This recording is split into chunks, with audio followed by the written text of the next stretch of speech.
Hey everybody, Sushi here with a deck profile really quick. Went to the regional in Milwaukee, was playing Labyrinth. I was not having a good time. I dropped. Decided to go have fun, play a Winamat, and use my favorite deck of all time, which is Subterror. And I I won a playmat. I won this playmat. So really happy and excited about it, but I'm just going to go over the deck really quick. Nothing too long here. 3 Subterra Guru. Mine are all signed by DZeef. If you don't know what he does, he flips himself and something else face down. Quick effect if you control another Subterra card. And then on flip, he grabs a Subterra card from your deck. 1 Archer. She shuffles back something that's face down if she attacks it in damage step, and then she's also a giant rat. So if she gets destroyed, you can grab the Guru. And then I was running 2 Fiendus. I normally run 3, but I really wanted it down to 40. She's just a hand trap Omni Negate and a Monster Reborn by flipping something else face down. Then the only hand trap I played was Shifter. This did work for me. If you go, especially if you go second, it turns off Fiendus, which doesn't matter. Turn 0 if you're going second, because you'll just set up your board, search out all your stuff, and then pass. So nice to have. Then the 2 bricks, Dark Magician, Red Eyes. Then the spells, 3 Hidden City, grab a Subterra card. On an opponent's attack declaration, you can flip a Subterra monster that you control face up and negate the attack. And then once per turn, you can actually flip a Subterra monster you control face up.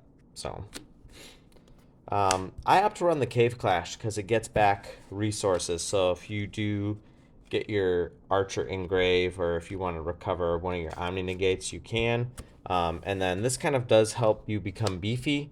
If you do book something of theirs and then they attack into it, you get the additional 500. It doesn't come up too much. You mostly do it for the recursion, and then makes Guru a quick effect as well. 3 Pot of Prosperity to dig. 3 Red Eyes Fusion to get into Dragoon, which has great synergy with this deck since we're setting and flipping. A Terraforming. 2 Triple Tactics Talent. A Cosmic Cyclone in the main. I think it's really nice to just kind of snipe something. Called by the Grave, so that we can do our plays. 2 Final Battle.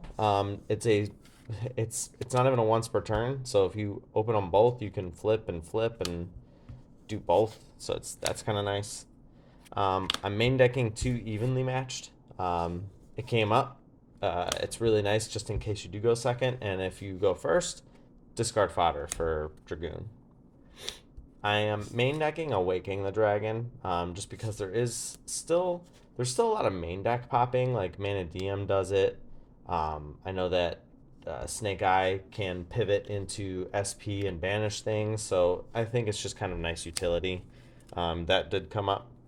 Main deck 3 Summon Limit, because if you do go first and you open this, it's awesome. And even if you go second, if you open Evenly Matched in this, plus, Hidden City, whatever cards you need to combo with, and you set this, it cuts off their follow-up.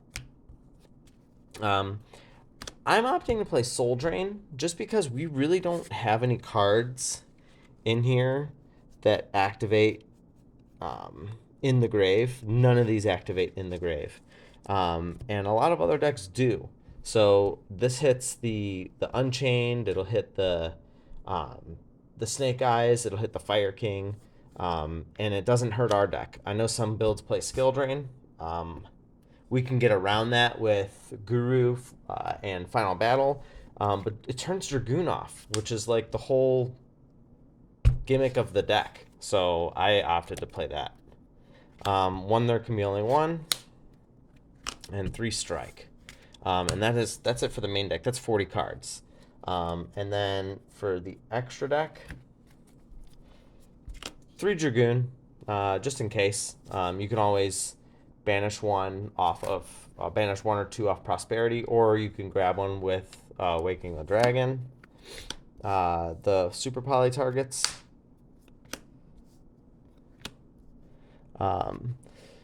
This came up, and this came up. This one didn't, but this is for like Crimson Dragon and SP Little Knight. You can fuse off of them. Anima, because you have a level 1 in the monster in the main deck. Abyss Dweller never came up. Typhon, this never came up either, but it's nice utility to have.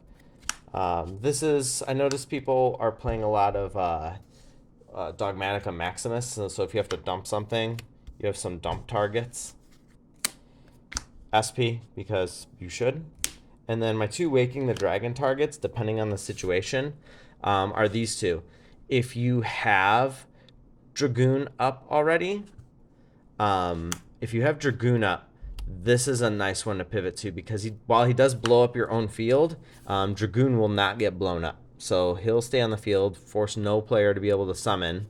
And what you'll do is just set your gurus, flip them with Hidden City, and you go from there. If you ever do need to summon, you can always just flip them with Guru, summon something, and then re-flip summon him. And if you don't have Dragoon, obviously this, because it's untargetable. It's targetable, but it's unaffected by everything. So it's just a nice card to have. And then for my side deck, I was playing the Ash in the side, just in case Branded or something like that came up, because this deck kind of does struggle against Branded. So this came up in my Winamat. I did play against Branded. This shut off their Branded Fusion. I am running these just because they're nice against any light or dark deck. This can actually search Guru, which I did, and then this just gets rid of stuff. I summoned this twice, and both times I've looked for Guru instead of these guys, which was nice. Soul Release. I did side it. I didn't see it. Another Cosmic. 3 Super Poly. This came up a lot. I never sided this one in. And Soul Release, like I said, I did side it in, but I did not see it. 3 Judgment. Just say no. This came up in my last match against Ubel. They normal summoned an Ash. I wondered why they were doing that. And it was because they had a Yama in the grave, so they wanted to crash, get the Yama to summon something. So I thought on summon, negated the summon. He thought that because a card left his control, that he could still do Yama, but this negates the summon. So yeah, I had no Yama for him, and then I swung next turn for game. And then I didn't know what else to put in. It came up once. Solemn Warning. It's just kind of like another Judgment. If you just really want to just negate a summon. Sometimes negating a summon is all you have to do. If you negate a normal summon, sometimes it's just over for a lot of decks. But that is my Subterror Guru deck profile. My favorite cards.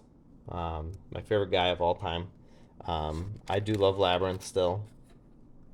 But Guru is always going to have a place in my heart.